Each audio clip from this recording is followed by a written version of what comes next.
তো ওই সূর্যনগরের একটি ছেলে সে ওই রেজাউল কাকার সামনে বলছে যে কাকা আমাদের গ্রামে বেশ কয়েকজন লোক মারা গেছে ভয় পেয়ে। তখন আমি আবার জিজ্ঞেস করলাম কি ব্যাপার, কি কারণে মারা গেল?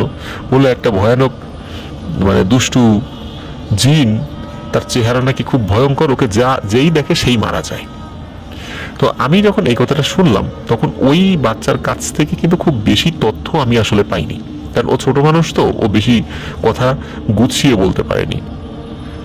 পরবর্তীতে রেজাউল কাকা আরো কিছু তথ্য সংগ্রহ করে আরো কিছু স্টুডেন্ট যাদের বাড়ি ওই সূর্যনগর বেলগাছি এই গ্রামের এদিক দিয়ে ছিল, ওদের কাছ থেকে তথ্য সংগ্রহ করে মানে ভাঙা ভাঙা তথ্য সংগ্রহ করে একত্রে একটি ঘটনা আমি ওনার কাছ থেকে পাই। তো ঘটনাটি খুবই অদ্ভুত রকমের একটি ঘটনা, খুব ভয়ানক একটি ঘটনা।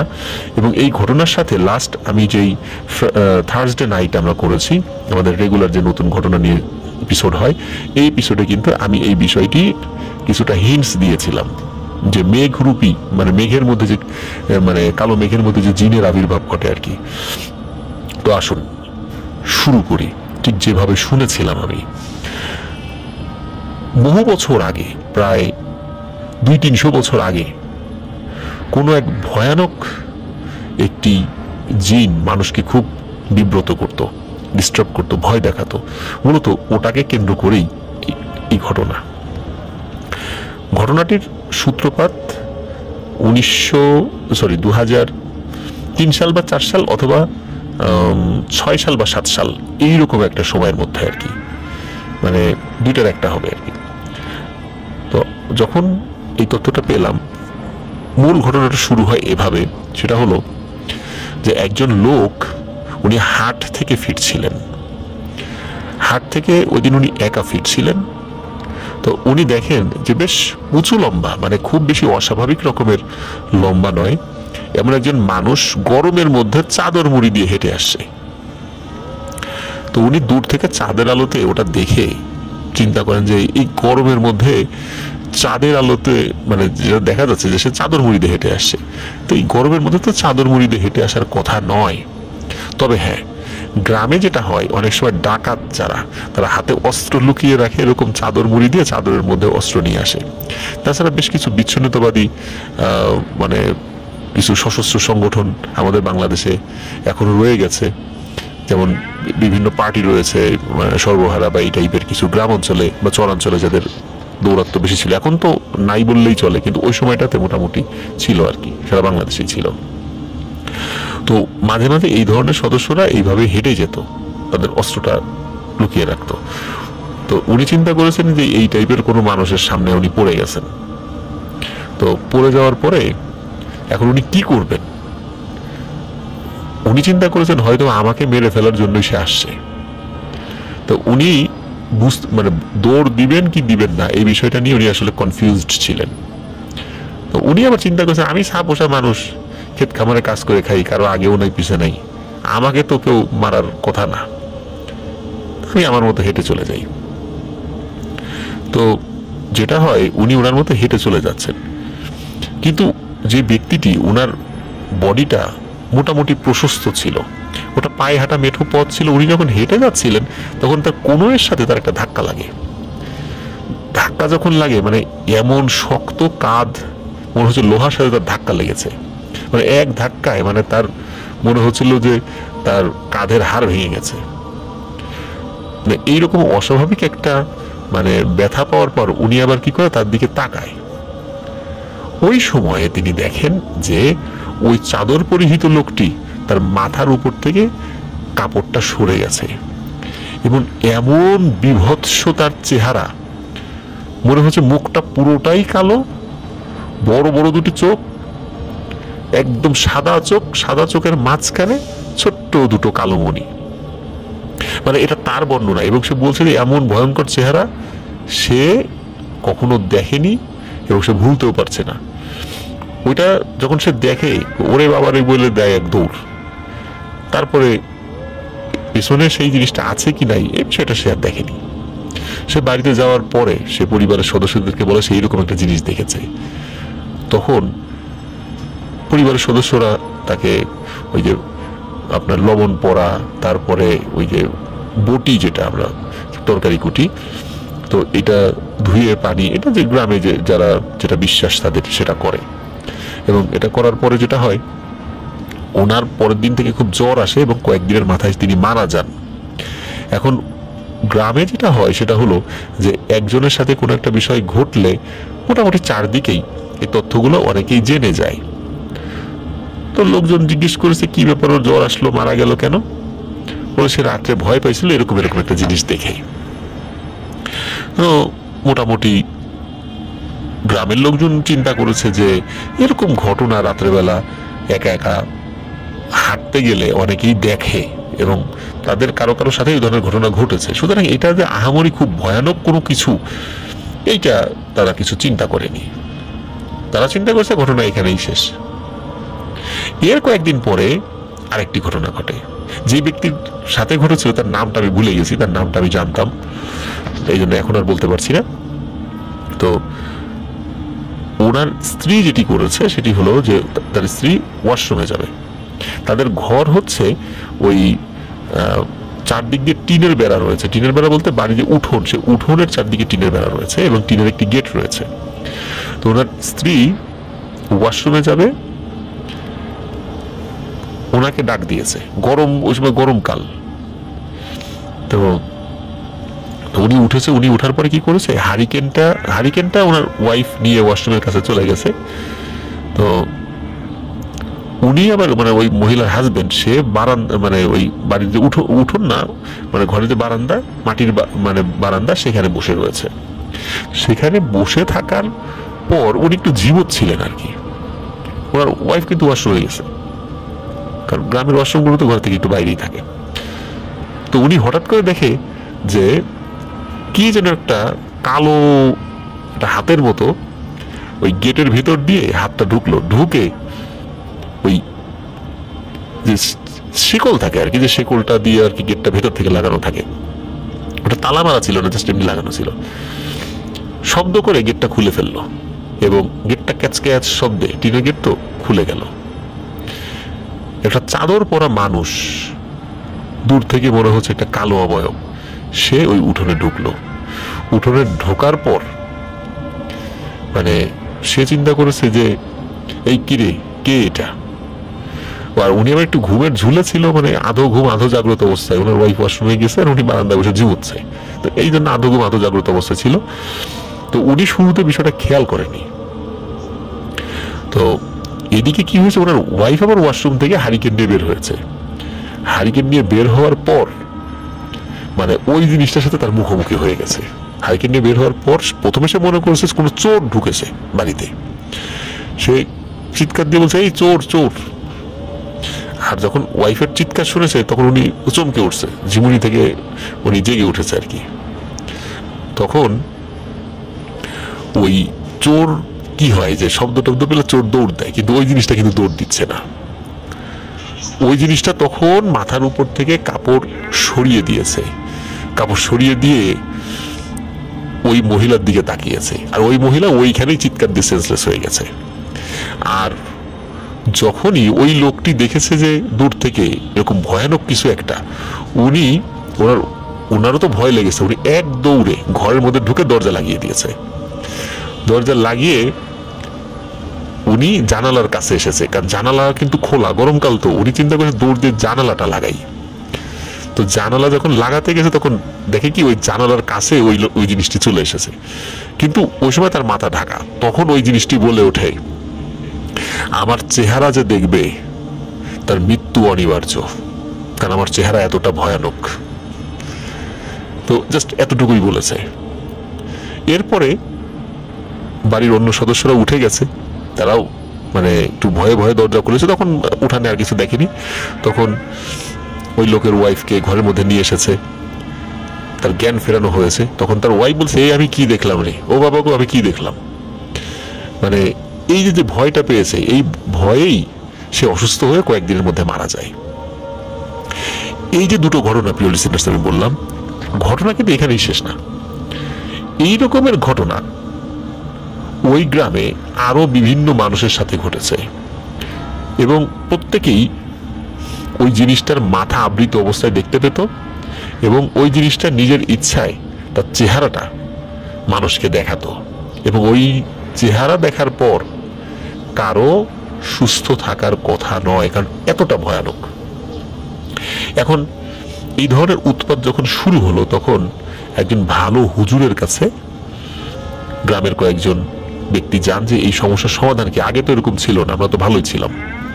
তখন ওই হুজুরের সাথে থাকা যে জিনেরা রয়েছে, সেই জিনেরা খোঁজ খবর নিয়ে পরবর্তীতে ওই হুজুরকে জানান। পরবর্তীতে হুজুরের মাধ্যমে আবার অন্য লোকেরা জেনেছে। সেটা হলো প্রায় 2 থেকে 300 বছর আগে এই ভয়ানক জাদুবিদ্যায় পারদর্শী এই পিশাচ শ্রেণীর জিনটি মানুষকে খুব ডিস্টার্ব করত। সে শুধু নিজের চেহারাটা মানুষকে দেখাতো, আর ওই চেহারা দেখেই মানুষজন ভয়ে সেন্সলেস হয়ে যেত বা অসুস্থ হয়ে যেত এবং পরবর্তীতে মারা যেত। হেন কর্মকাণ্ড সে যখন পরিচালনা করছিল, তখন ওই সময়ের একজন বুজুর্গ ব্যক্তি তিনি ওই জিনকে ডাকেন। ডাকার পরে তাকে শাসিয়ে দেন যে তুমি এরকম ডিস্টার্ব মানুষকে করো না। ওই জিন কি করে, সে উল্টো হুজুরকে চ্যালেঞ্জ দেয় যে আমি করব, আমাকে থামানোর ক্ষমতা তোমার নাই, এবং যদি তুমি সে চেষ্টা করো তার ফলাফল ভালো হবে না। তো এই ধরনের কথাবার্তা যখন হুজুরের সাথে হয়, এবং ওই জিনকে দিয়ে কোনোভাবেই যখন এই কাজ থামানো যাচ্ছিল না, তখন ওই হুজুর আরো একজন বড় হুজুরের সাথে কথা বলেন। সেই হুজুর খুব আমলদার এবং পরহেজগার মানুষ ছিলেন ওই সময়ে। তিনি ওই জিনকে কয়েদ করে একটি কোনো একটা পাত্র বা কোনো কিছুর মধ্যে তিনি আটক করে রেখে দেন। কিন্তু তিনি তাকে হত্যা করার চেষ্টা করেছিলেন, কিন্তু পারেননি। এটাও শোনা যায় উনি বুঝতে পেরেছিলেন যে অদূর ভবিষ্যতে কোনো না কোনো সময় যদি এই জিনটি বের হয়ে যায়, তাহলে আবার মানুষের উপর বিপদ নেমে আসবে। কিন্তু কোনোভাবেই ওই জিনকে আটকানো ছাড়া হত্যা চেষ্টা করতে গিয়ে উনি ব্যর্থ হয়েছিলেন, তার কারণে আটকেই রেখেছিলেন। তো ওই জিনিসটি কোনো না কোনো ভাবে ছাড়া পেয়ে গেছে। হতে পারে সেই যেই দোয়া দুরুদ পড়ে তাকে আটক রাখা হয়েছিল সেটার কার্যকারিতা শেষ হয়ে গেছে, অথবা যে পাত্রের মধ্যে তাকে আটক রাখা হয়েছিল সেই পাত্রটা কোনো কারণে ভেঙে গেছে। কারণ আগেকার দিনে এরকম লোহা বা এরকম কাঁচের জিনিস খুব কম পাওয়া যেত, তখন মাটির হাড়ি বা মাটির ছোট পাত্র এই জিনিসগুলো পাওয়া যেত, হয়তো মাটির অনেক গভীরে সেটাকে রাখা হয়েছিল। আস্তে আস্তে বিভিন্ন সময় নদী ভাঙন বা বিভিন্ন কারণে কিন্তু ওই জিনিসগুলো বের হয়ে আসে। তারপরে মাঠের মধ্যে আমরা যখন পাওয়ার টিলার চালাই, পাওয়ার টিলার চালালে কিন্তু সেই পাওয়ার টিলার যে ফালের আঘাতে কিন্তু মাটির নিচের বেশ কিছু জিনিস অনেক সময় বের হয়ে আসে। হতে পারে, এটা নিশ্চিত না যে কি কারণে এই জিনিসটি বের হয়ে এসেছিল। যাই হোক, যেটা হয় সেটা হলো যে ওই আরেকজন বড় হুজুর কাছে যাওয়ার পর এটাকে আটক করা হয়। এখন সেটা কোনো না কোনোভাবে মুক্ত হয়ে গেছে। তখন ওই হুজুর বলেন যে হুজুরের সাথে থাকা যে জিন রয়েছে, সেই জিনেরা অত্যন্ত দুর্বল ওই জিনটির শক্তির কাছে, এবং কোনোভাবে যদি ওই জিনের কাছে তারা গিয়ে তাকে থামানোর চেষ্টা করে, তাহলে ওই জিনদেরও মৃত্যু অনিবার্য। এবং সে এতটা কালো জাদুই পারদর্শী যে অন্য ভালো জিনেরা তার ধারে কাছে ঘেঁষতে পারে না, মানে জাদুর প্রভাবে তাদেরও অনেক ক্ষয়ক্ষতি হয়ে যায়। এখন এটার সমাধান নাই, এইটার সমাধান আমার জানা মতে হয়নি। মানে এমন না আবার অন্য কোনো হুজুর গিয়ে তাকে আটক করেছে বা তাকে তাড়িয়ে দিয়েছে, বিষয়টা কিন্তু এরকম না, এটা সমাধানই হয় নাই। এখন এই ঘটনা শোনার পর আমি কিন্তু মানে যেটা হয় সেটা হলো, আমি আমার বাসায় এসে আমি গল্প করি। তো আমার আম্মা, আমার ভাই বোন সবাই ঘটনাটা শোনার পরে তারাও ভয় পায়। তো যেটা হয় সেটা হলো যে আমাদের বাসায় একজন মহিলা কাজ করত, তার আসল নাম জানি না, তবে তাকে আমরা সাবিনার মা হিসাবে চিনি আর কি। সাবিনার মা এখনো আছে, সে এখনো জীবিত আছে, তবে বার্ধক্যজনিত কারণে তিনি অসুস্থ, তিনি এখন ওইভাবে কাজ কাম করতে পারেন না। তো এই সাবিনার মা, উনি বেশ কিছুদিন পরে, মানে এই ঘটনা যখন ঘটে, এই ঘটনা কিন্তু গরমকালে ঘটে, ওই সিজনের মানে গ্রীষ্মকালে, এবং ঘটনা চলমান অবস্থায় আমি শুনেছিলাম। ওই গরমকাল তখনও চলছিল। এই ঘটনার 15 থেকে 20 দিন পর আমি কি মনে করে ওই সাবিনার মা উনি ঘর মুছছেন, তখন আবার আমার বাসায় কে একজন এসেছে, তাকে ওই ঘটনাটা আমি বলছিলাম, যেই সূর্যনগর বেলগাছির ওইদিকে নাকি এরকম একটা পিশাচ শ্রেণীর জিনের আবির্ভাব ঘটেছে, তার চেহারা নাকি যেই দেখে সেই মারা যায়। তখন সাবিনার মা উনি হঠাৎ করে বলে ওঠেন যে, ও বাবা, আমার তো একটা ঘটনা ঘটছে আমার বাড়ি। তখন আমি জিজ্ঞেস করি কি হয়েছে? তখন বলে যে এই কয়েকদিন আগে রাতের বেলা খুব গরম, ওনার আবার বাড়িতে জামাই আসছে, মেয়ের জামাই। এখন উনি তো খুব গরিব মানুষ, ওনার বাড়িতে তো থাকার জায়গার সংকট, তো প্রচন্ড গরম। এখন এই গরমে আর শুয়ে থাকা যাচ্ছিল। তখন ওনার মেয়ের জামাই ওনার শ্যালককে ডেকে নিয়ে বলছে যে চল একটু বাইরে গিয়ে হাঁটাহাঁটি করে রাস্তার ধারে বসি, এত গরম, ঘুম আসতেছে না। তখন ওই দিন ছিল আবার চাঁদের আলো, বেশ ভালোই চাঁদের আলো ছিল। এই দুইজন কি করছে, রাস্তার ধারে বসছে। রাস্তার ধারে বসার পর যেটা ঘটে সেটা হলো যে ওই হঠাৎ করে তারা দেখে যে বাতাস আসতেছে, মানে কালবৈশাখী বাতাসের মতো দূর থেকে, মানে গাছপালা ভেঙে আসতেছে। তখন ওরা খুব খুশি হয়ে যে যাক, মনে হয় ঝড় আসতেছে, তো একটু বৃষ্টি হবে, আবহাওয়াটাও ঠান্ডা হবে। কিন্তু ওরা দেখে যে ওই ঝড় যেখানে আসতেছে ওর উপরে কালো মেঘের মতো কিছু একটা ভেসে আসে। ওই মেঘটা আকাশের না, আকাশের উপরে না, এটা মানে খুব কাছাকাছি। এবং ওই কালো মেঘের উপর বিকট চেহারার এবং ভয়ানক আকৃতির কোনো একটা কিছু বসে রয়েছে, তবে চেহারাটা স্পষ্ট বোঝা যাচ্ছে না। তো দূর থেকে মনে হচ্ছে এটা একটা মানুষের মতো অবয়ব, অনেক দূর থেকে। ওরা যখন এই জিনিসটা দেখেছে, ওরা দৌড়ে বাড়িতে চলে গেছে। কিন্তু ওরা কিন্তু অসুস্থ হয়নি, কারণ হলো ওই জিনিসটার চেহারা ওরা ওইভাবে দেখেনি, ওরা দূর থেকে অবয়বটা শুধু দেখেছে। আর তখনই ওরা দৌড়ে চলে গেছে। আমাকে যখন ওই সাবিনার মা, ওই খালা আর কি, আমাকে যখন বলে, তখন মানে এই কথা প্রসঙ্গে, তখন আমাকে বলে তাহলে এই জিনিসটা কি রে বাবা। আমি তখন ভেবেছিলাম যে এইভাবে কিন্তু কোনো শক্তিশালী, অনেক খুবই শক্তিশালী জিন ছাড়া এইভাবে চলাফেরা, নিজের রাতের বেলা নিজের অবয়ব দেখিয়ে এভাবে মেঘের মতো করে চলাফেরা, এটা কোনো ভয়ানক শক্তিশালী কোনো জিন ছাড়া এটা সম্ভব নয়। হতে পারে এইটাই ওইটা। পরবর্তীতে রাজবাড়ির বিভিন্ন জায়গায় ওই জিনিসটি দেখা গিয়েছে, বিভিন্ন লোক দেখেছে, তারা অসুস্থ হয়েছে, কিন্তু সবাই মারা গেছে কিনা এটা আমি ঠিক বলতে পারবো না, এটা নিশ্চিত করে বলা মুশকিল। সবাই মারা যায়নি হয়তোবা, তবে অসুস্থ হয়েছে। তবে এই জিনিসটা রাজবাড়ির সূর্যনগর এবং বেলগাছির এই মধ্যবর্তী কিছু কিছু গ্রামে এই ঘটনাটা ঘটেছিল। আমি আবারও বলছি, ঘটনার যে এক্সাক্ট সাল আমি বলতে পারছি না, এটা 3 সাল বা 4 সাল হবে, মানে 2003-4 সাল অথবা 2006 বা 7 সাল এরকম একটা সময়ের মধ্যে হবে। তো এর বাইরে টাইমিংটা যাওয়ার কথা নয়, কারণ আমি নিজেই বিষয়টার অনেকটা মানে সাক্ষী ছিলাম তো বিভিন্ন মানুষের কথা। তবে আমার যতদূর মনে পড়ে এই দুইটা সময়ের মধ্যে 3 সাল বা 4 সাল এইটা হওয়ার সম্ভাবনাটাই মানে বেশি আর কি। যাই হোক, প্রিয় লিসেনার্স, আশা করছি এই ঘটনাটি আপনাদের ভালো লেগেছে। এবং অনেকেই আমরা মানে শখ করে জিন দেখতে চাই, যে জিন আছে কিনা, থেকেই যদি থাকে তাহলে দেখি না কেন। তবে এই বিষয়ে আমার একটা বক্তব্য রয়েছে।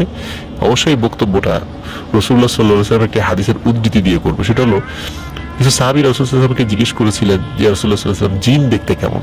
তখন রাসূলুল্লাহ সাল্লাল্লাহু আলাইহি ওয়াসাল্লাম বলেছিলেন যে ওই সত্তার কসম যার হাতে আমার প্রাণ, তোমরা যদি তাদের সত্যিকারের সুরতে দেখতা তাহলে সেটা তোমরা সইতে পারতা না। এটা কিন্তু রাসূলুল্লাহ সাল্লাল্লাহু আলাইহি ওয়াসাল্লামের কথা, তার মানে উনি নিজে তাদের সুরতে দেখেছিলেন। তাহলে কতটা ভয়ানক যেটা রাসূল সাল্লাল্লাহু আলাইহি ওয়াসাল্লাম বর্ণনা করতেছেন, যে তোমরা এটা দেখলে সহ্য করতে পারতা না। আসলে এখানে একটা কথা, তোমরা তাদের অরিজিনাল সুরতে দেখতা। আসলে অনেক সময় আমরা তাদেরকে অনেক সুন্দরভাবে দেখি বা অনেক অপরূপ কোনো নারী পরী বলি, আসলে কিন্তু তাদের চেহারা এরকম সুন্দর না, তাদের চেহারা অনেক ভয়ানক। তো পরী মনে করলেই যে সব সুন্দর হবে বিষয়টা এরকম না। পরীর যে সত্যিকারের চেহারা সেটা যদি আমরা দেখতাম, তাহলে পরী দেখার যে আগ্রহ এবং পরীদের সৌন্দর্য সম্পর্কে আমাদের মনের মধ্যে যেই চিন্তা ভাবনা আছে সবগুলোই একদম নষ্ট হয়ে যেত। যাই হোক, প্রিয় লিসেনার্স, আশা করছি এই ঘটনাটি আপনাদের ভালো লেগেছে।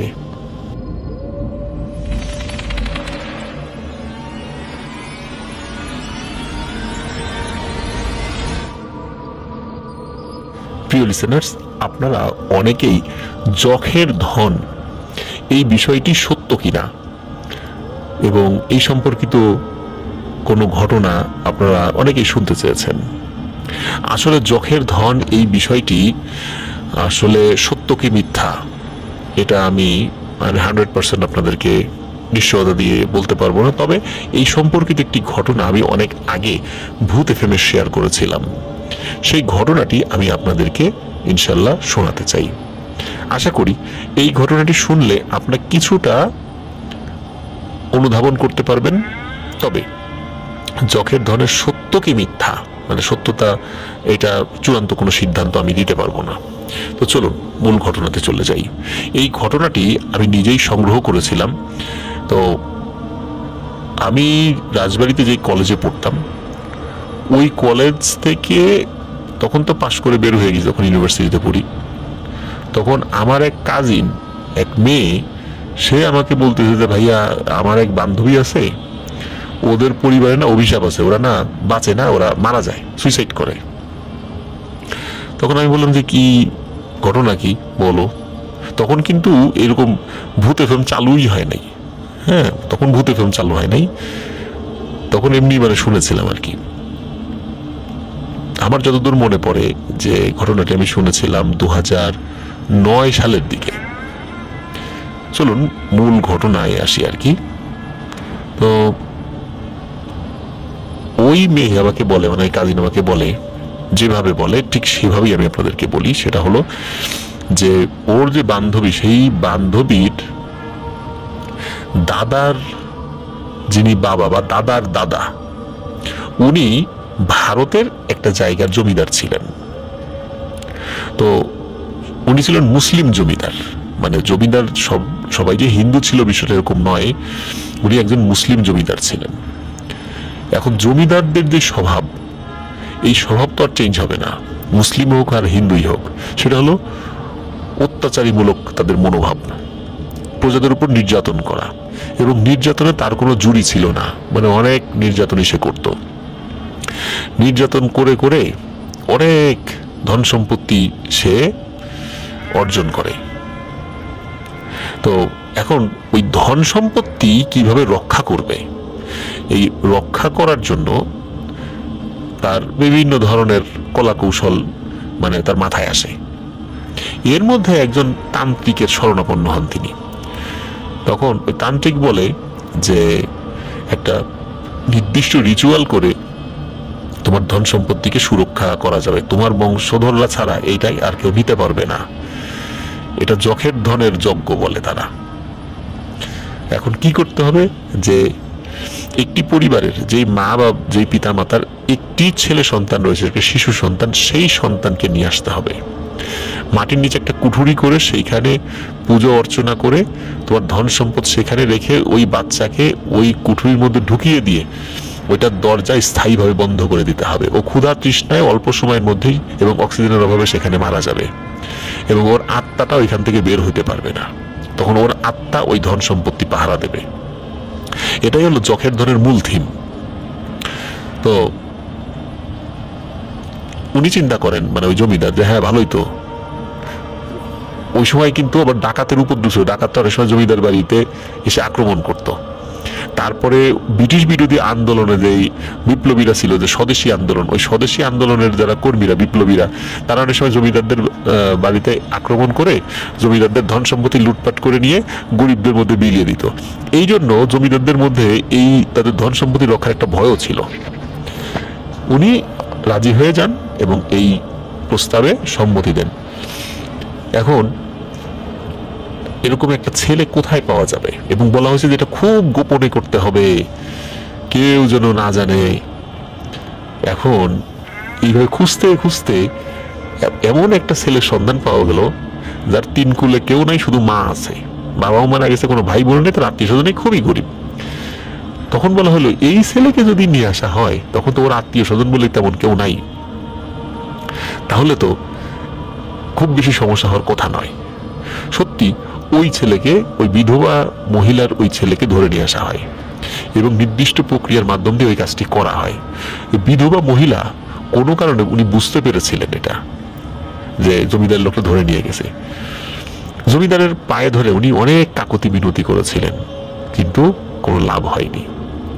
জমিদার তাকে কিছু সহায় সম্পত্তি দিতে চেয়েছিলেন, যে তোমার ছেলেকে আমি এই কাজ করব, সহায় সম্পত্তি দিয়ে দাও, বা তোমাকে আমি দিয়ে দিচ্ছি, বাকি জীবন থাকতে পারো, ভালো থাকতে পারবো। তখন মা বলছে যে আমার সন্তানই যদি না থাকে তাহলে পৃথিবীতে আমি এই সহায় সম্পত্তি দিয়ে কি করবো? আমার স্বামী নাই, অন্য কোনো ছেলে পেলে নাই, কোনো আত্মীয় স্বজন নেই, একটা ছেলেই আছে আমার তো দেখার কেউ থাকবে না। আমি আমার সন্তানকে কখনোই এই ধরনের নৃশংস কাজের জন্য তোমার হাতে দেব না, আর সম্পত্তিও নিব না। জমিদার তার কথা শোনে না এবং তাকে তার পাইক পেয়াদা দিয়ে নির্মমভাবে নির্যাতন করে বলা হয় যে অনেক দূরে কোথাও রেখে আসতে, যাতে গ্রামের লোকজন বা তার জমিদারিতে তল্লাট সেখানে যেন কেউ এটা না জানে, এবং বলে দেওয়া হয় যে যদি কোনোভাবে এই কথা ফ্লাশ হয়েছে তো তোকেও মেরে ফেলবো। নিজের সন্তানের এই ধরনের নৃশংসতম মৃত্যু তিনি মেনে নিতে পারেন নাই। তিনি ওইখান থেকে যাওয়ার সময় উনি যখন বুঝতে পারেন যে তার ছেলেকে বাঁচানো তার পক্ষে সম্ভব নয়, তখন ওই জমিদারকে অভিশাপ দিয়ে দেন যে আমি অভিশাপ দিয়ে যাচ্ছি, আমার সন্তানকে যেভাবে শ্বাসরোধ করে ওইখানে ক্ষুধা তৃষ্ণায় যেভাবে নিঃশ্বাস বন্ধ করে তুই হত্যা করবি, তোর পরিবারের এমন কোনো সন্তান জীবিত থাকবে না যেই সন্তানের পেট থেকে কোনো সন্তান ভূমিষ্ঠ হবে। তার মানে হচ্ছে কোনো মেয়ে থাকবে না, মেয়ের পেট থেকেই তো সন্তান ভূমিষ্ঠ হবে। এই অভিশাপ দেন এবং উনি কাঁদতে কাঁদতে চলে যান ওখান থেকে। তারপরে ওই মহিলাকে আর কোথাও দেখা যায়নি। এই ঘটনা ঘটার কিছুদিন পরেই একটা সমস্যার সৃষ্টি হয়। সেটা হলো ওই জমিদারি তল্লাটে ওই বিভিন্ন ধরনের প্রজা অসন্তোষ তুঙ্গে উঠতে থাকে, যেটা উনি কোনোভাবে কন্ট্রোল করতে পারছিলেন না। ব্রিটিশ সরকারের কাছে বারবার চিঠি লিখেও ওই সময়ের যে পাইক পেয়াদা পুলিশ ছিল তারা এসে এটা কন্ট্রোল করতে পারছিল না। এর মধ্যে আর একটা ব্যাপার ঘটে, সেটা হলো যে আপনারা জানেন যে আগেকার দিনে কিন্তু নির্দিষ্ট ওই যে সূর্যাস্ত আইন এরকম ছিল, যে ওই একটা নির্দিষ্ট সূর্যাস্তের আগে যদি জমিদাররা তাদের খাজনা ইংরেজদের কাছে পরিশোধ করতে ব্যর্থ হতো, তখন কিন্তু তাদের জমিদারি হারিয়ে যেত। ওনার কিন্তু পর্যাপ্ত টাকা পয়সা ছিল। একটা সময় কি হলো, সেটা হলো যে ওই সময়ে প্রাকৃতিক বিপর্যয় বা যাই হোক, যেটাই হোক, এই কারণে প্রজারা ঠিকমতো খাজনা দিতে পারেনি। আর খাজনা না দিতে পারার কারণে তার হাতেও তো টাকা পয়সার স্বল্পতা ছিল। প্রজাদের উপর নির্মম নির্যাতন করে উনি খাজনা আদায় করতে পারছিলেন না। তখন চিন্তা করলেন যে আচ্ছা, যে আমি যে যখের ধনের ওইখানে তো অনেক সহায় সম্পত্তি রাখছি, তাহলে সেখান থেকে নিয়ে আমি খাজনাটা দিয়ে দিই, তার কোনো ঝামেলাই থাকে না। তো উনি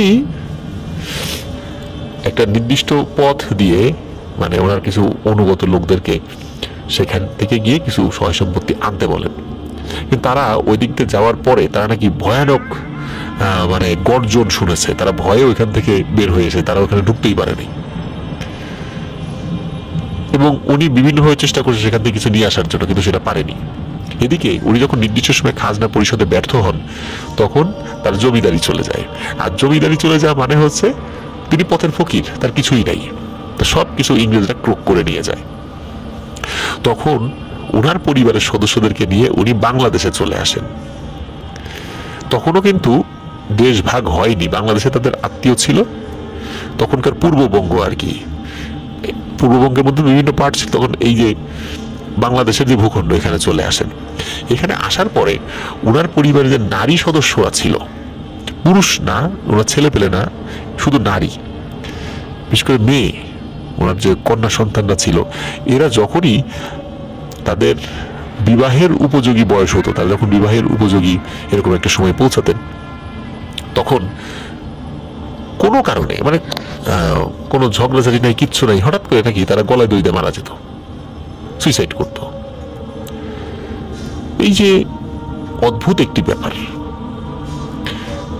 কোনো কারণ নাই, ঝগড়া নাই, কিচ্ছু নাই, সে সুইসাইড করলো কেন? এর কারণটা বলতে পারে না। এভাবে ওনার পরিবারের যে কন্যা সন্তানরা যখনই বিয়ের বয়সে উপযুক্ত, মানে বিয়ের জন্য উপযুক্ত হতো, তখনই মানে যখনই বিয়ের কথাবার্তা হতো এই সময়টাতে এই ঘটনাটা করতো। ওনার যারা ছেলে ছিল ওই ছেলেরা বড় হয়, তারা বিয়ে করে, তাদের ঘরেও সন্তানাদি হয়। আর ওই জমিদার কিন্তু উনি স্বাভাবিকভাবে মারা গিয়েছিলেন। তবে বলা হয় মৃত্যুর সময় উনি খুব কষ্ট পেয়ে মারা গিয়েছিলেন, মানে এমন কষ্ট যেটা না দেখলে বিশ্বাস করা যাবে না। তার প্রাণবায়ু বের হতে মানে এতটা মানে উনি কষ্ট পেয়েছিলেন, যে কোনো মানুষ দেখলে মানে ভয়ে আটকে উঠবে যে এত কষ্ট পেয়ে তিনি মারা গিয়েছিলেন। যাই হোক, তার বিচার আল্লাহ করবেন, তার ভুল ত্রুটি এটা আল্লাহ ফয়সালা করবেন আর কি। এখন যেটা হয় সেটা হলো ওই যে ওনাদের ছেলেরা বিয়ে করেছে, সেখানে সেই ঘরে ছেলেও হয়েছে, মেয়েও হয়েছে। এই যে মেয়েরা হয় এরাও কিন্তু বিবাহ উপযোগী যখন হয় তখন মারা যায়। ওই জমিদারের আত্মীয় স্বজনরা অনেকভাবে চেষ্টা করেছে, তখন সবাই বলছে যে এই পরিবারের উপরে এমন একটা অভিশাপ আছে, এই অভিশাপের কারণে এই জিনিসটা হচ্ছে। এবং এই অভিশাপটা আসলে একটা ভাবেই কাটতে পারে, সেটা হলো যে 7-এর গুণিতক, মানে 7টা মেয়ে ওই পরিবারের মারা গেলে তখন হয়তো অভিশাপ শেষ হয়ে যাবে, অথবা 14টা মেয়ে ওই পরিবারের এইভাবে মারা গেলে শেষ হয়ে যাবে, অথবা 21 অথবা 28। তার মানে হচ্ছে ওই 7-এর গুণিতক, 7-এ 7, 7 দুগুণী 14, 3 7 21, 4 7 28, 7-এর গুণিতকের কোন এরকম ইসে এটা শেষ হবে। কিন্তু এটা কবে শেষ হবে এটা কেউ বলতে পারে না। তবে ওনার পরিবারের যারা নতুন প্রজন্ম আসে তারা তো আর কোনো অপরাধ করেনি, তখন বলা হয়েছে তোমরা আল্লাহর কাছে ক্ষমা চাও তোমার পূর্বপুরুষের অপরাধের জন্য, এবং বেশি বেশি করে দান সদকা করো, হয়তো আল্লাহ তাআলা ক্ষমা করবেন। তো এইভাবে ওই পরিবারের অনেকগুলা মেয়ে মারা গিয়েছে। আর যেই মেয়েটার কথা বলা হয়েছে ওই মেয়েটিও তার বান্ধবীর কাছে বলেছিল, মানে আমার সেই কাজিনের কাছে, যে আমার মৃত্যু মনে হয় এভাবে হবে রে, আমিও মনে হয় গলায় দই দিয়ে মারা যাব যখন আমার বিয়ের কথাবার্তা হবে। কিন্তু ওই মেয়েটির মানে সিরিয়ালে বলা হয়েছে যে সে হয় 22 বা 29 এরকম ছিল, মানে 21 জন মারা গিয়েছে বা 28 জন মারা গিয়েছে। এরপরে যদি একজন মরে তারপরে কিন্তু আরো 6 জন মরতে থাকবে, মানে 7 জন পূর্ণ হবে, এইরকম একটা ব্যাপার। এখন ও ছিল হয় 22 বা 29 এরকম একটা সিরিয়ালে, তার মানে ওর মৃত্যু যদি হয় তাহলে পরে আরো 6 জন মারা যাবে। তার আগে কিন্তু ওই গুণিতকটা পূর্ণ হয়েছে, 21 জন মারা গিয়েছে বা 28 জন মারা গিয়েছে, আমার মনে নাই যে এক্সাক্ট কয়জন মারা গিয়েছে, তবে এরকম হবে আর কি।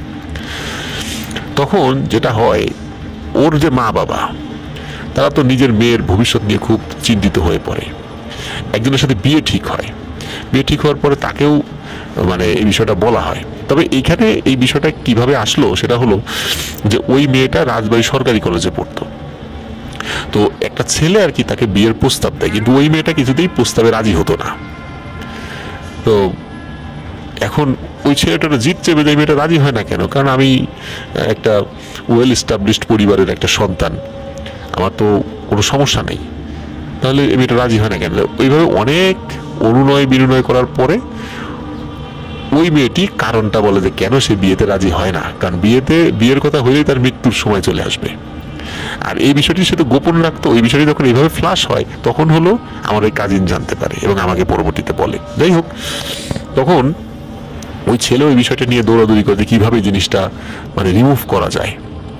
পরবর্তী ভালো একজন হুজুর উনি পরামর্শ দেন যে তুমি একটা কাজ করো, তোমরা দ্রুত বিয়ে করো, মানে সময় নেওয়া যাবে না, দ্রুত বিয়ে করো পরিবারের সম্মতি নিয়ে, এবং ওকে খুব চোখে চোখে রাখতে হবে। বিয়ের পরই সরাসরি ওমরায় চলে যেতে হবে, ওমরায় গিয়ে আল্লাহর কাছে দোয়া করবা যে আল্লাহ আমরা তো কোনো অপরাধ করি নাই, আমার পূর্বপুরুষের শাস্তি আমাদেরকে কেন দিচ্ছ। তো আশা করছি যে একমাত্র আল্লাহ তাআলাই এই সমস্যার সমাধান, সবকিছুর সমাধানই আল্লাহ তাআলাই করবেন, কিন্তু এইটার মানুষ কোনো ধরনের কোনো চেষ্টা করলেও এটা কোনো সমাধান হবে না, এখন আল্লাহ তাআলা যদি এটা সমাধান না করেন। এবং সত্যি তাই, ওরা বিয়ে করার পরে খুব দ্রুত বিয়ে করে এবং করার পরে ওনারা ওমরাতে চলে যান। এবং এরপরে ওই যে মেয়েটা, ওই মেয়েটা কিন্তু এখনো জীবিত আছে, তার বাচ্চা কাচ্চাও হয়েছে। এই জন্য ধারণা করা হয় যে ওর পরিবারের অভিশাপটা কেটে গেছে, কারণ ওই 7-এর গুণিতকের পরে যে আরেকটা যে আরেকজনের মৃত্যু তো বিয়ের আগে হয়নি, তার তো বিয়ে শাদী হয়ে গিয়েছে। এই জন্য বলা হয় যে এই মেয়ের থেকেই এই অভিশাপটি কেটে গিয়েছে। তো আসলে যখের ধনের কারণে এটা হয়েছে কিনা এটা বলা যায় না। আমার কথা হচ্ছে যে যখের ধনের কারণে এটা হয়নি, এটা হয়েছে ওই যেই বিধবা সন্তান হারা মহিলার অভিশাপে। আর অভিশাপ জিনিসটা কিন্তু সত্য। এই অভিশাপ নিয়ে ইনশাল্লাহ আমি পরবর্তীতে কোনো একটা শর্ট আমি তৈরি করবো ইনশাল্লাহ, যে অভিশাপ সত্য কিনা। আপনারা তুতেনখামেনের যে সমাধি, সেই সমাধি সংক্রান্ত অভিশাপের কিছু ব্যাপার রয়েছে। এছাড়াও পৃথিবীর বিভিন্ন জায়গায় অভিশপ্ত অনেক ব্যাপার রয়েছে যেটা আজও রহস্যাবৃত রয়ে গেছে। তো এটি ছিল ঘটনা। প্রিয় লিসেনার্স, আশা করি আমাদের ঘটনা আপনাদের ভালো লেগেছে। ঘটনা ভালো লাগলে লাইক, কমেন্ট ও শেয়ার করে আমাদের সাথে থাকুন। ঘটনাটি 80-র দশকের, কারণ উনি অনেক আগে থেকে এই জাফলং থেকে পাথর আনা এই কাজের সাথে যুক্ত, বিশেষ করে ট্রাকে করে। আর উনি ওই সময় ট্রাকের একজন হেল্পার ছিলেন। তো উনি জাফলংয়ে গিয়েছিলেন পাথর আনার জন্য। তো মাল লোড হতে হতে সন্ধ্যা পার হয়ে এশা সময় হয়ে যায়, এশার আজান হয়ে যায়। তখন মোটামুটি ট্রাক নিয়ে যখন রওনা দিবেন, তখন স্থানীয় কিছু পাথর শ্রমিকরা এসে তাকে, মানে তার যে ড্রাইভার আর কি ওই গাড়ির, তাকে রিকোয়েস্ট করেন যে এইখানে একজন শ্রমিক স্ট্রোক করে মারা গেছে, তো তার বাড়ি হচ্ছে ব্রাহ্মণবাড়িয়া। আর সিলেট থেকে যেই গাড়িগুলো আসে, এই গাড়িগুলো ব্রাহ্মণবাড়িয়ার বিশ্ব রোড দিয়েই আসতে হয় আর কি। তো তারা রিকোয়েস্ট করে যে এই লাশের সাথে আরো 2 জন লোক যাচ্ছে, আর এই লাশটি ব্রাহ্মণবাড়িয়াতে নামিয়ে দিতে হবে। ইনার তেমন কোনো পরিচয় তাদের জানা নেই, তবে এতটুকু জানে লাশটি ব্রাহ্মণবাড়িয়ার। এই লোকের পরিবার পরিজন বলতে তেমন কেউ নেই, তবে দুঃসম্পর্কের আত্মীয়রা রয়েছে, এইটা অন্তত ওইখানকার লোকজন জানে। কিন্তু ওই সময় তো এরকম মোবাইল ফোন ছিল না যে ফোন করে বলে দেবে, এই একটা সমস্যা ছিল। এখন এই লাশটি নিয়ে তাদের ইচ্ছা ছিল যে ব্রাহ্মণবাড়িয়াতে গিয়ে কোনো একটি থানায় যদি বুঝিয়ে দেওয়া যায় যে এনার বাড়ি তো ব্রাহ্মণবাড়ি, এরকম চিন্তাম। তো এরকম একটা পরিকল্পনা ছিল, তারাই হয়তো বা আত্মীয় স্বজন খুঁজে নেবে, পুলিশ সদস্যরা তারা আত্মীয় স্বজন খুঁজে বের করবে, এরকমই একটা পরিকল্পনা ছিল আর কি তাদের।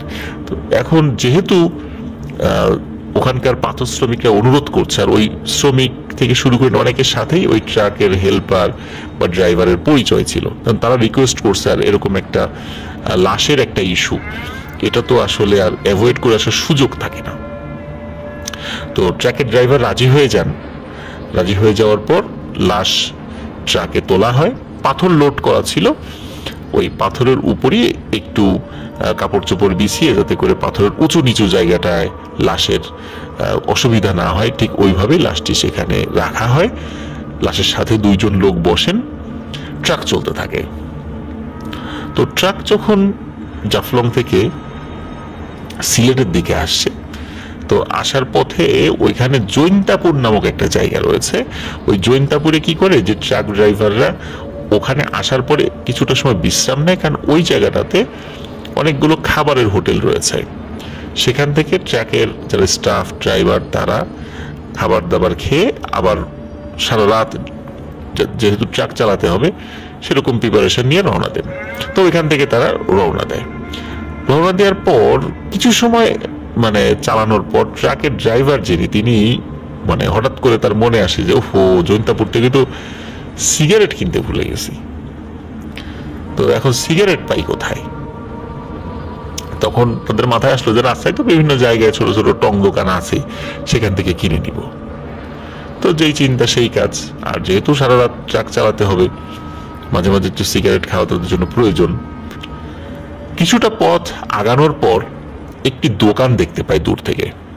তো দেখতে পায় ওই দোকানের ঝাপ খোলা আছে, সেই দোকানের বাইরে যে মাচা রয়েছে সেখানে 2 জন লোক বসাও রয়েছে। রাত তখন আনুমানিক 11টা কি 11:30। ওই রাস্তায় যেহেতু সারা রাত ট্রাক চলে, এই জন্য রাত 11:30 বা 11টা সেখানে দোকানদারদের জন্য খুব একটা বেশি রাত নয়। তো উনি যখন ট্রাক নিয়ে ওই দোকানের কাছাকাছি এসেছেন, কোনো কথাবার্তা বলার আগেই ওই মাচার উপরে যে দুইজন লোক বসা ছিল তারা ঝেড়ে দৌড়, এবং দোকানের যিনি দোকানদার তিনিও ওই দোকান ফেলে রেখে দৌড়। এখন ট্রাকে যারা আছেন, বিশেষ করে লাশের সাথে দুজন, ওরা তো অতটা খেয়াল করেনি, ওরা তো পেছন দিকে মুখ করে বসে আছেন লাশের সাথে, সামনের দিকে কিভাবে কি হচ্ছে এটা তারা দেখছে না। কিন্তু ট্রাকের চালক এবং হেল্পার তারা বলা বলি করছে কি ব্যাপার, এরা এভাবে আমাদের দেখে দৌড়ে পালালো কেন, এবং দোকানদারও দোকান রেখে দৌড়ে পালালো, ঘটনাটা কি? তারা এই বিষয়টা আসলে কিছু বুঝতে পারে না। তারা আবার ট্রাক চালানো শুরু করে। তো ট্রাক নিয়ে যাচ্ছে যাচ্ছে যেতে যেতে হঠাৎ করে দেখে সামনের অপোজিট পাশ থেকে একটা ট্রাক আসছে। তো ওই ট্রাকটা আবার মানে খালি ট্রাক ছিল, সেও জাফলং এ যাচ্ছে মাল লোড করে, মানে লোডের ট্রাক নিয়ে আবার হয়তো অন্য কোনো জেলায় যাবে এই জন্য। তো ওই ট্রাকটা যখন ওই লোড ট্রাকের মানে লাশবাহী এবং পাথরবাহী ট্রাকের মুখোমুখি হয়েছে, হঠাৎ করে দেখে যে ওই ট্রাকটা নিয়ন্ত্রণ হারিয়ে রাস্তার কিছুটা পাশে পড়ে গেছে। মানে খুব বড় অ্যাক্সিডেন্ট হয় নাই, ট্রাক ওখান থেকে আবার ঘুরিয়ে ওঠানো সম্ভব। এখন হঠাৎ করে ওই ট্রাকটা এরকম আচরণ কেন করলো, এইটা জানার জন্য, যেহেতু ওই ট্রাকটা আবার একটু সাইডে পড়ে গিয়েছিল, তারা ব্রেক করেছিল, এই জন্য যেই ট্রাকে লাশ ছিল সেই ট্রাক ড্রাইভার গাড়িটা স্লো করেন বলতে থামান আর কি। থামানোর পরে হেল্পার এবং ড্রাইভার নেমে আসেন। নেমে আসার পরে দেখে যে ওই ট্রাকটা ওই রাস্তার পাশে রেখেই ওই ট্রাকের যে হেল্পার ছিল, ড্রাইভার ছিল, তারা পরিমরি করে দৌড়। এখন তাদেরকে যে জিজ্ঞাসা করবে যে কি ব্যাপার, তোমরা দৌড়াও কেন, এইটা মানে সুযোগই পাচ্ছিল না তারা। প্রথমে ওই দোকানের কাছে সুযোগ পায়নি, এখানেও সুযোগ পায়নি। তারা আসলে ঠিক বুঝতে পারছে না যে সবাই তাদেরকে দেখে ভয় পাচ্ছে কেন। তারা আবার ট্রাক চালানো শুরু করে। প্রতিমধ্যে আরো কিছু ট্রাক ক্রস করেছে, কিন্তু তেমন কোনো স্বাভাবিক মানে অস্বাভাবিক তাদের কাছে কিছু মনে হয়নি। কিন্তু তারা ট্রাক চালাতে একটা জায়গায় চলে আসে, এটা সিলেট থেকে তখনও প্রায় 15-20 কিলোমিটার দূরে এমন একটা জায়গায়। ওইখানে একটা পুলিশ চেকপোস্ট রয়েছে। এটা 80-র দশকের ঘটনা, তখন তো এত ইকুইপমেন্টস নিয়ে কিন্তু পুলিশরা পাহারা দিত না। তাদের যতটুকু ইকুইপমেন্টস থাকতো তারা সেগুলো নিয়ে পাহারা দিত। আর লোকবলও তখন পুলিশে অনেক কম ছিল। এখন তো মোটামুটি পুলিশ সদস্য অনেক বেশি, কিন্তু ওই সময় পুলিশ সদস্য খুবই কম ছিল। তো ওই জায়গাটায় 2 জন পুলিশ সদস্য ছিল, যারা হাতে একটি 5 ব্যাটারি টর্চ জ্বালিয়ে ইশারা করে ওই ট্রাকটাকে থামানোর কথা বলছিল দূর থেকে। কিন্তু ট্রাকটা যখন মোটামুটি 20-30 হাত দূরে এরকম একটা অবস্থা, ওই 2 জন পুলিশ সদস্য ওই চেকপোস্ট রেখেই রাস্তার এক ধার দিয়ে দৌড়ে চলে যান। তো পুলিশ সদস্যদের দৌড়ে চলে যাওয়া এটা তো খুবই একটা অস্বাভাবিক একটা ব্যাপার। আর পুলিশদের এইরকম দৌড়ে চলে যাওয়া দেখে ওই চেকপোস্টের ওই জায়গাটায় তারা নামেন। কারণ হচ্ছে একটা ব্যারিকেড করা হয়েছিল, ওই ব্যারিকেডটা না সরালে মানে পুলিশ সদস্যরাই ওই ট্রাক ড্রাইভারদের সাথে কথা বলে ব্যারিকেডটা সরিয়ে দিত। এখন তারা তো ওদিকে দৌড়ে চলে গেছে, এখন ব্যারিকেডটা সরাবে কে?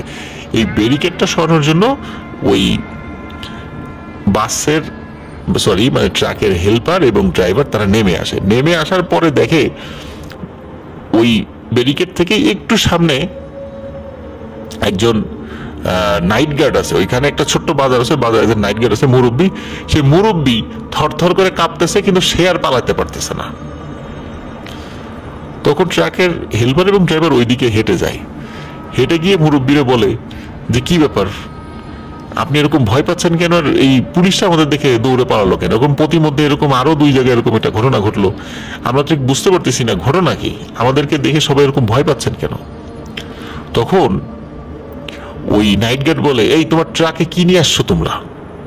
তোর বলে কেন, পাথর আনছি, আর ওই যে একজন ব্রাহ্মণবাড়িয়ার লোক মারা গেছে, পাথর শ্রমিক, তার সাথে আরো 2 জন আছে, লাশটা নামিয়ে দেবো ব্রাহ্মণবাড়ির ওইদিকে যাওয়ার সময়, বিশ্ব রোডের ওখানে। তখন বলে যে আরে তোমার ট্রাকে তো বিশাল বড় বড় কিছু দানব নিয়ে আসছো, ভয়ানক আকৃতির লম্বা লম্বা বিশাল দেহি দানব ওই ট্রাকে চলে আসতেছে। তোমরা বলে কই দানব কোথায়? দেখবি স্বাভাবিক, এই যে দেখতেছি। বলে একটু আগেও আমি দেখছি, এখন দেখতেছি না। এই জন্যই তো পুলিশটা খুব ভয় পাইছে হঠাৎ করে, যেহেতু মাত্র 2জন পুলিশ, আরো ফোর্স থাকলে হয়তো বা ভয় পেত না, কিন্তু মাত্র 2জন পুলিশ এই জন্য ভয় পেয়েছে। আর আমি তো ভয়ে পালাতেই পারতেছি না, আমার শরীর ফ্রিজ হয়ে গেছে, আমি একদম নড়তে পারতেছিলাম না। এখন ওই লোকটা বলে যে এখন তো যেহেতু দেখতেছি না, গিয়ে দেখো তো ওই লাশের কি অবস্থা, ওই লাশের সাথে কোনো সমস্যা থাকতে পারে যার কারণে এই ধরনের ঘটনা হইতে পারে। তখন ওরা ওই ট্রাকের কাছে গিয়ে দেখে লাশও নাই, ওই যে লাশের সাথে 2জন মানুষ ছিল তারাও নেই। সর্বনাশ, এই লাশ গেল কোথায়, 2জন লোক গেল কোথায়? 2জন লোক তো জলজান্ত মানুষ, তারা যে ভূত প্রেত হবে এমন কোনো সম্ভাবনা নেই, কারণ তাদেরকে মুখ চিনত ওই ট্রাকের হেল্পার এবং ড্রাইভার, কারণ তারাও পাথর শ্রমিক ছিল ওই জাফলং এর। তো খুঁজতে খুঁজতে ওই রাস্তার সাইডে একটা ক্ষেতের মধ্যে ওই 2জন লোককে অচেতন অবস্থায় পাওয়া যায়। ওই 2জন লোককে অচেতন অবস্থায় পাওয়া যায়, আর দূরে দেখা যাচ্ছে যে লম্বা লম্বা 5জন ব্যক্তি একটি লাশ নিয়ে চলে যাচ্ছে। একজন লাশের মাথার দিকটা ধরে রেখেছে, একজন 2জন হাত, ডান হাত বা হাত, আবার আর 2জন ডান পা বাম পা। এতটুকু চাঁদের আলোতে খুবই স্পষ্ট বোঝা যাচ্ছে, এবং কোন এক অদৃশ্য কারণে হয়তোবা এই দৃশ্যটি অন্ধকার রাত্রেও অনেক ভালোভাবে বোঝা যাচ্ছিল। দূর থেকে বলতেছে, এই লাশ নিয়ে কোথায় যাও, দাঁড়াও দাঁড়াও দাঁড়াও। কারণ এইখানে প্রিয় লিসেনার্স একটা ব্যাপার ছিল, সেটি হলো একটি লাশ। এই লাশটি তার আত্মীয় স্বজনের কাছে পৌঁছাতে হবে, এটা একটা গুরু দায়িত্ব। যত বড় পিশাচ শ্রেণীর লোক হোক, দানব হোক, জিন হোক, যাই হোক না কেন, একটি লাশকে ছিনিয়ে নিয়ে যাবে এটি কিন্তু কারো কাম্য নয়, এবং এটার অনেক গুরুত্বপূর্ণ একটি দায়িত্ব যে লাশকে তার পরিবারের কাছে বা আত্মীয় স্বজনের কাছে হস্তান্তর করা।